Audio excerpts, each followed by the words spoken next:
Assalamualaikum warahmatullahi wabarakatuh. Kembali lagi di channel Radio Horor. Untuk kisah kali ini masih ada sebuah cerita dari tulisannya Om Pras. Dan untuk kisah yang akan saya bawakan kali ini, sebuah kisah yang berjudul Rahasia Gelap Masa Lalu Keluargaku. Sebelum kita lanjut ke ceritanya, tekan dulu tombol like video ini dan jangan lupa tekan juga tombol subscribe channel ini. Nyalakan juga lonceng notifikasinya agar tidak ketinggalan cerita-cerita lainnya. Dan buat teman-teman yang pengen belanja-belanja, nanti silahkan saja klik etalase yang ada di pojok kiri bawah. Atau teman-teman bisa kunjungi link pembelian yang ada di kolom deskripsi. Dan seperti apa untuk kisah kali ini, langsung saja kita masuk ke ceritanya.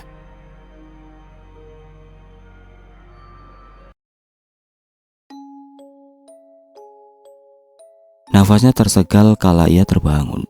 Lagi-lagi mimpi buruk yang sama kembali terulang dan mengganggu tidurnya.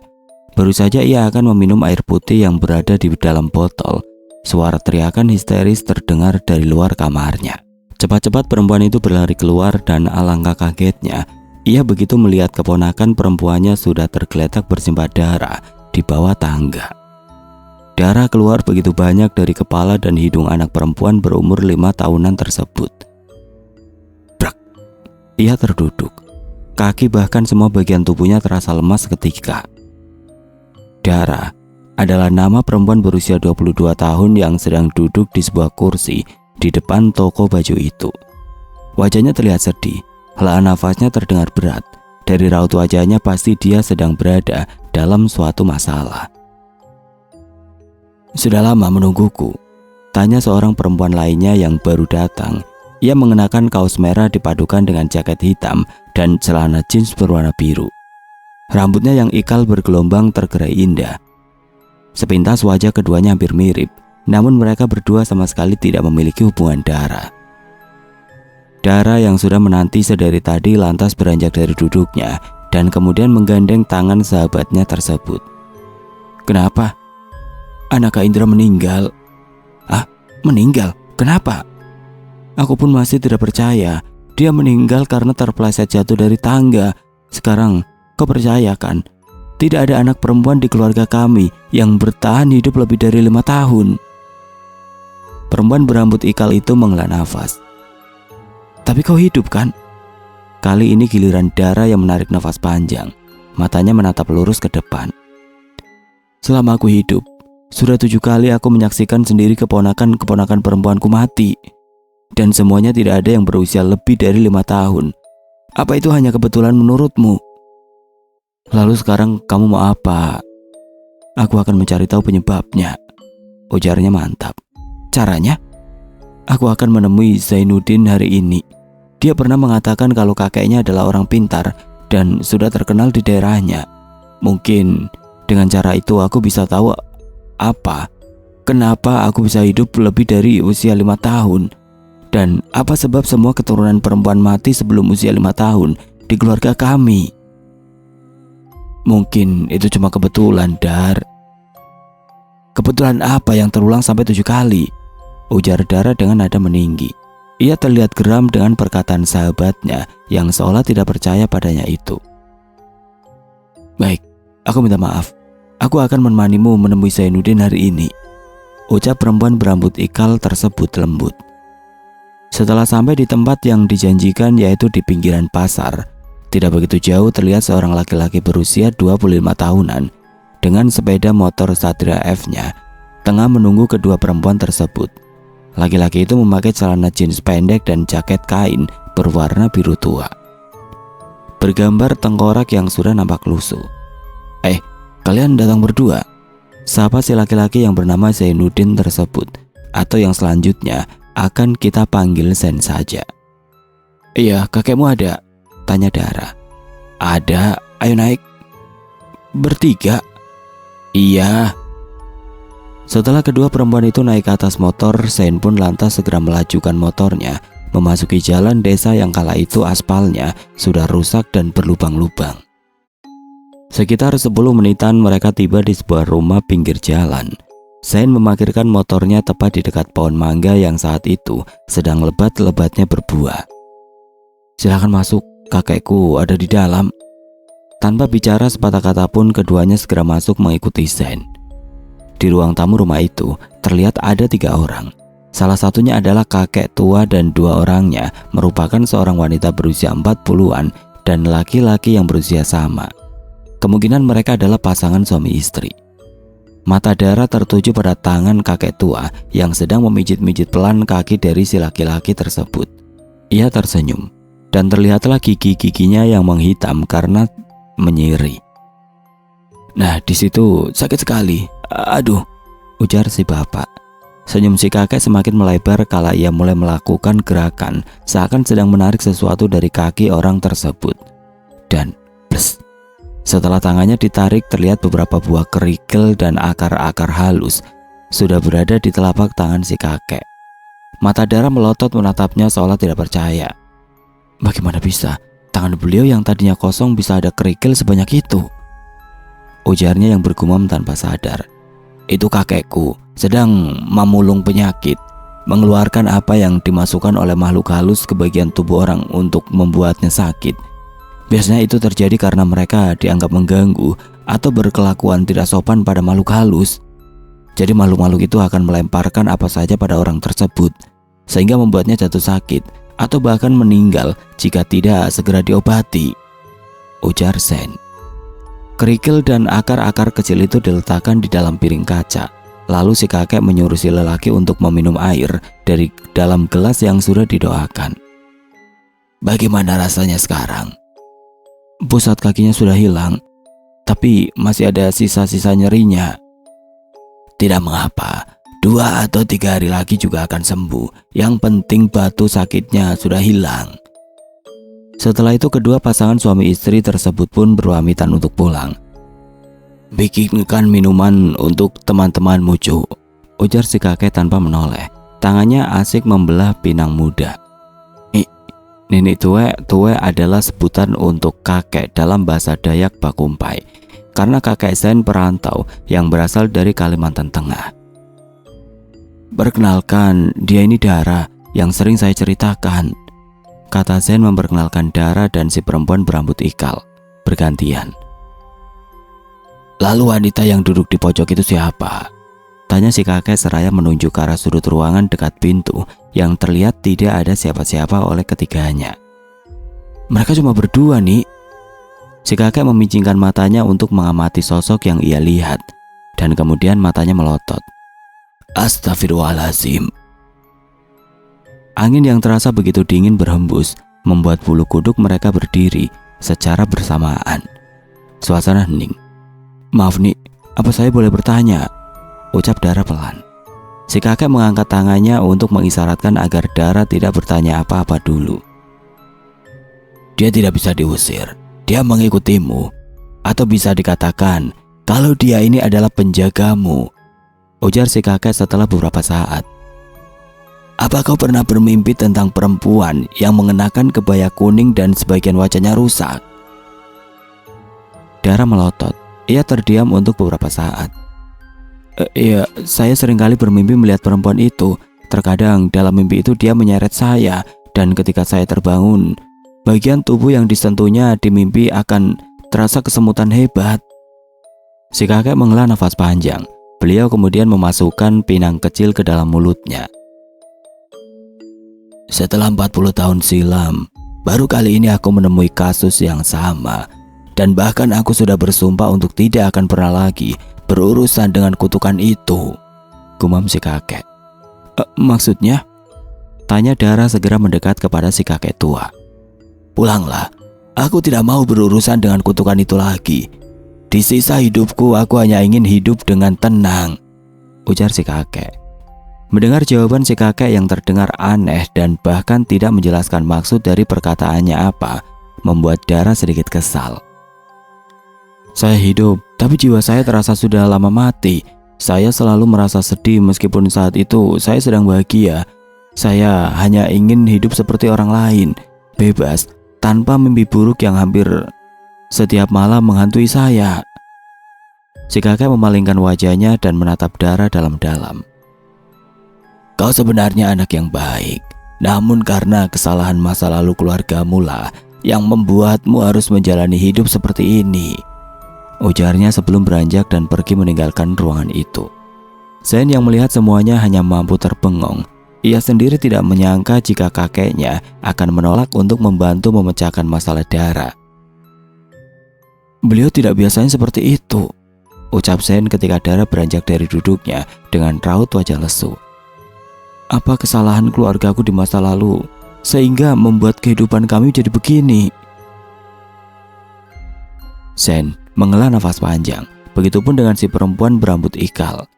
Tidak ada yang bisa mereka berdua katakan pada Dara saat itu selain menyuruhnya untuk bersabar.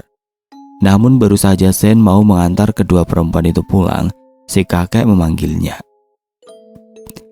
"Sebenarnya aku sudah berjanji pada diriku sendiri untuk tidak pernah lagi berurusan dengan hal ini, karena dari pengalaman 40 tahun lalu aku hampir membunuh 2 orang sekaligus. Tapi pada masalahmu ini ada yang perlu aku jelaskan agar kau bisa memahaminya," ujar si kakek. Dara menatap lurus pada si kakek, kemudian perlahan-lahan ia melangkah mendekatinya. "Keluargamu sudah berurusan atau membuat kesalahan dengan orang yang salah. Itulah penyebabnya keadaan keluargamu sekarang menjadi seperti itu."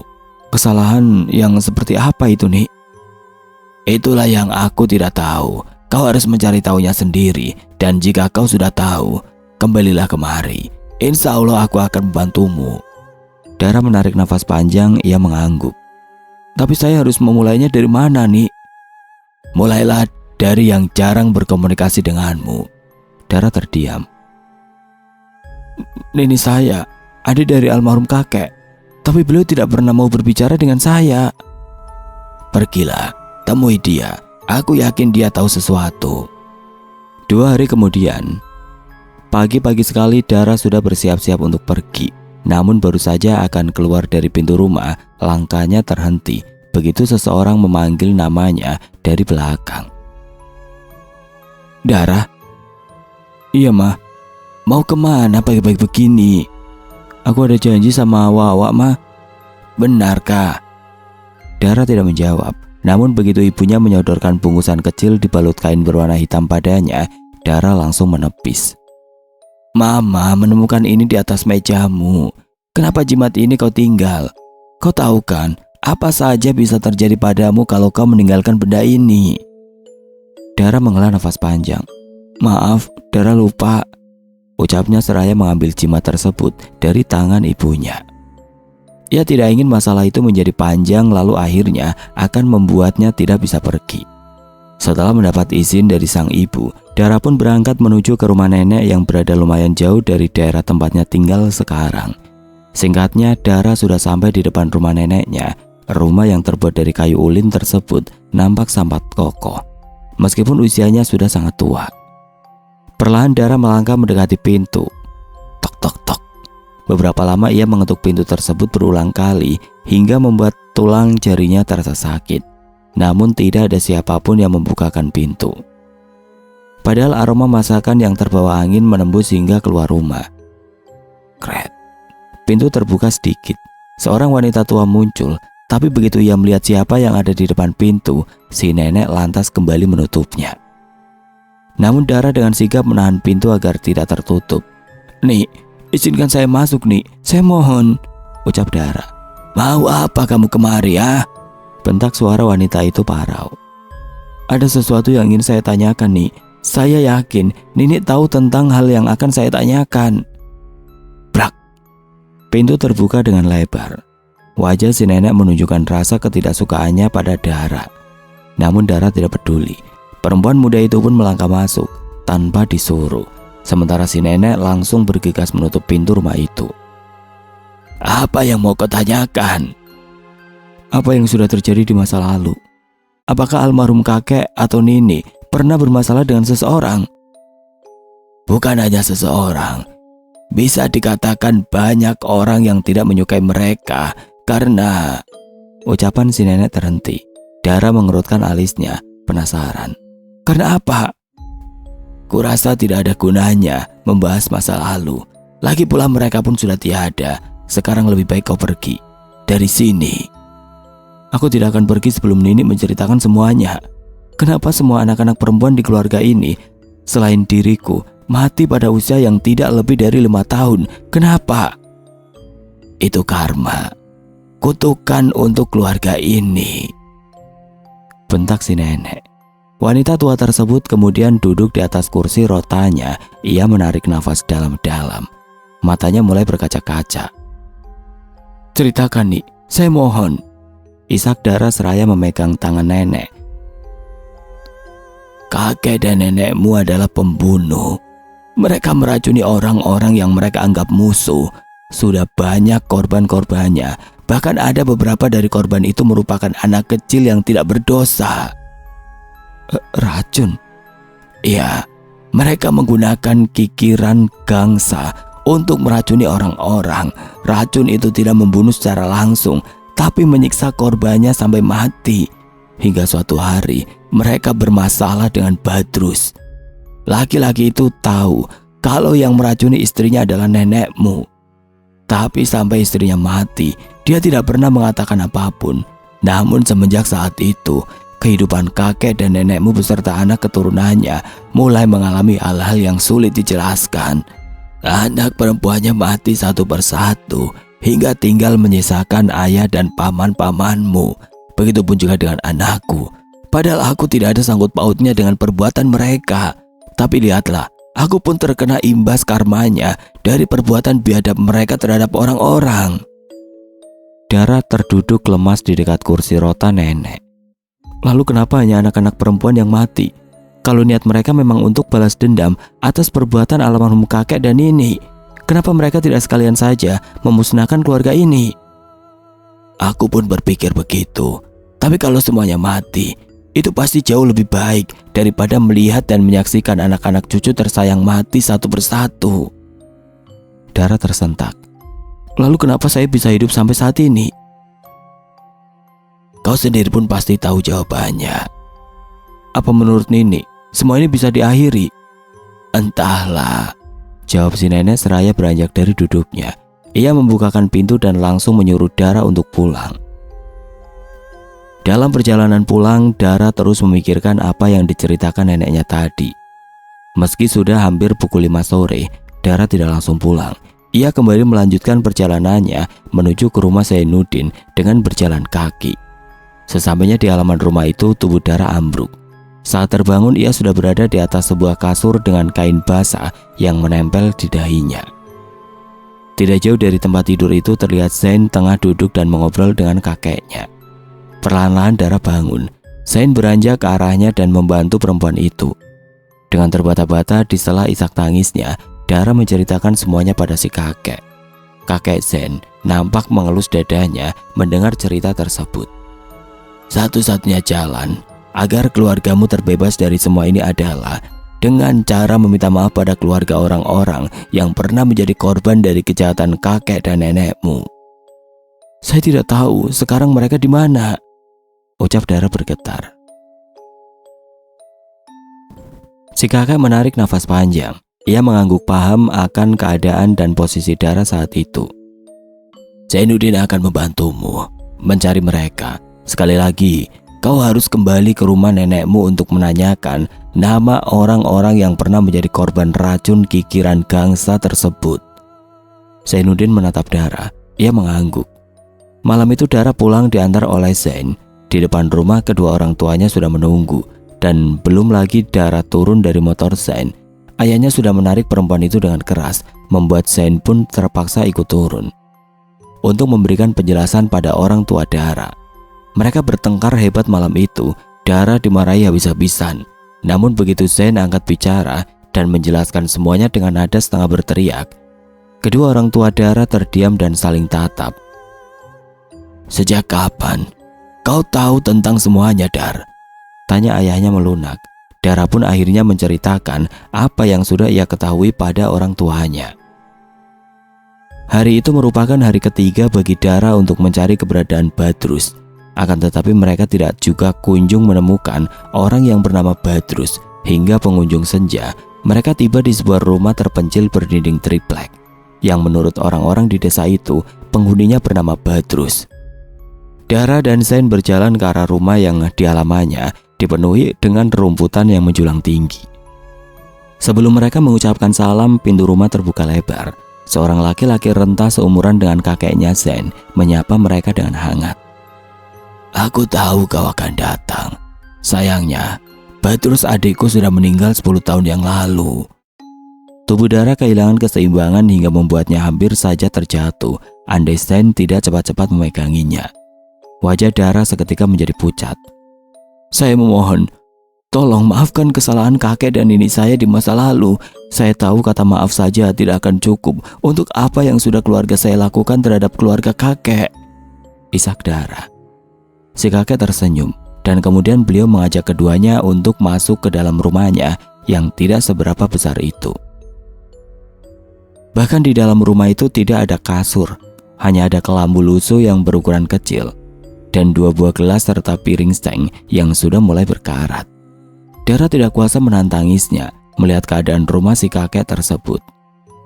"Sebenarnya aku pun tidak setuju dengan apa yang Badrus lakukan terhadap keluargamu, karena menurutkan dendam tidak akan ada habisnya. Maafkan keluarga saya," ucap Dara penuh penyesalan. Si kakek menuangkan air putih yang terlihat sedikit keruh ke dalam gelas yang sudah berkarat. "Minumlah," ucapnya tersenyum, seraya menodorkan kedua gelas air putih itu pada Sen dan Dara.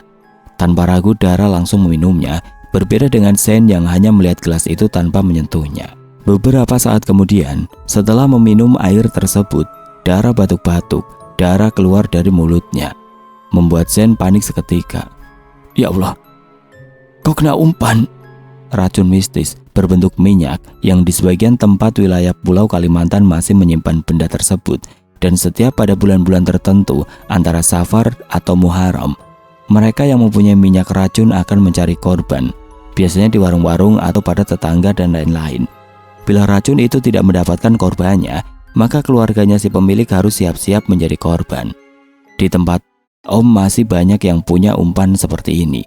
Bahkan ayah Om sendiri pun pernah hampir terkena andai tidak mempunyai penangkalnya. Dara!" Si kakek dengan santainya beranjak dari duduk dan berjalan ke arah sudut ruangan di dekat kelambu lusuh. Berdiri di sana dalam beberapa saat. Ia menyodorkan air dalam botol pada Sen. "Apa ini?" "Minumkan ini padanya." Sen menggeleng. Namun ia tidak punya pilihan lain ketika si kakek mengatakan bahwa air itu sudah ditawar atau didoakan. Dan benar saja setelah meminum air tersebut beberapa teguk saja, Dara mulai berangsur-angsur membaik. Sen menghela nafas lega. "Aku sudah menunaikan hajat Badrus, dan sekarang kau pergilah. Keluargamu sudah tidak akan kenapa-napa lagi. Aku sudah memaafkan kalian semua," ujar si kakek menatap Dara dengan tulus. Terima kasih banyak," ucap Dara sebelum dipapa keluar oleh Sen. "Beruntung kau, Cu. Orang itu baik, tidak mempersulit permintaan maafmu," kata kakek Sen pada Dara malam itu.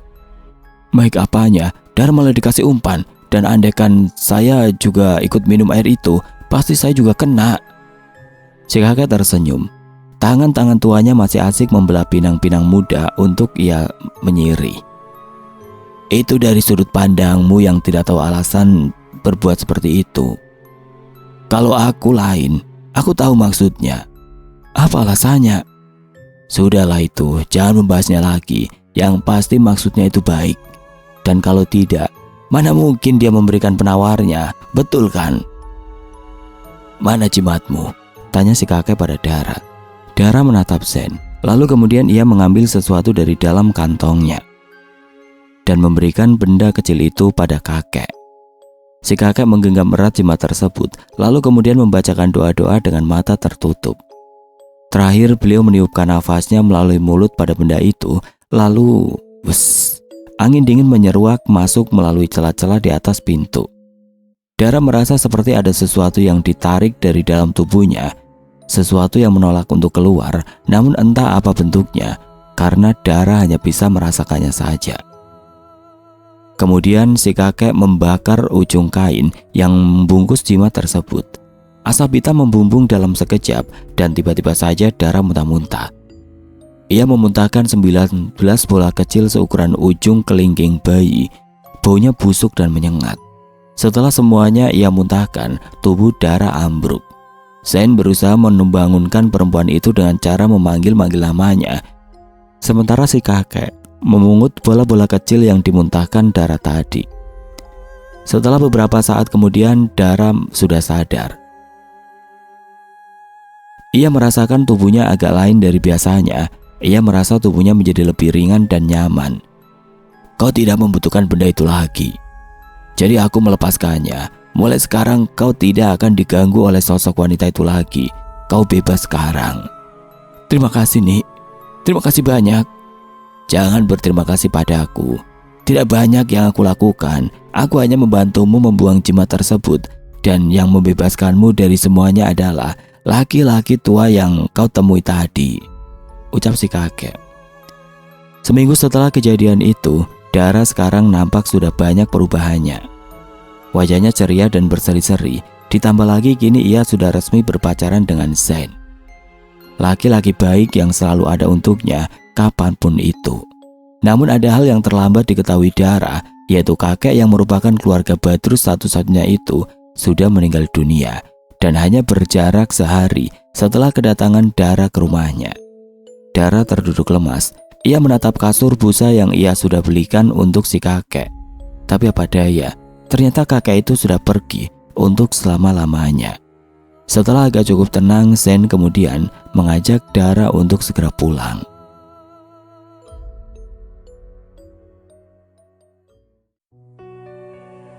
Oke teman-teman, sekian untuk kisah kali ini. Semoga apa yang sudah saya bagikan dalam kisah ini dapat dijadikan pembelajaran untuk kita semua. Dan buat teman-teman yang baru bergabung, jangan lupa untuk like, komen, share, serta subscribe channel ini. Dan nantikan kisah-kisah horor berikutnya tetap di channel Radio Horor. Wassalamualaikum warahmatullahi wabarakatuh.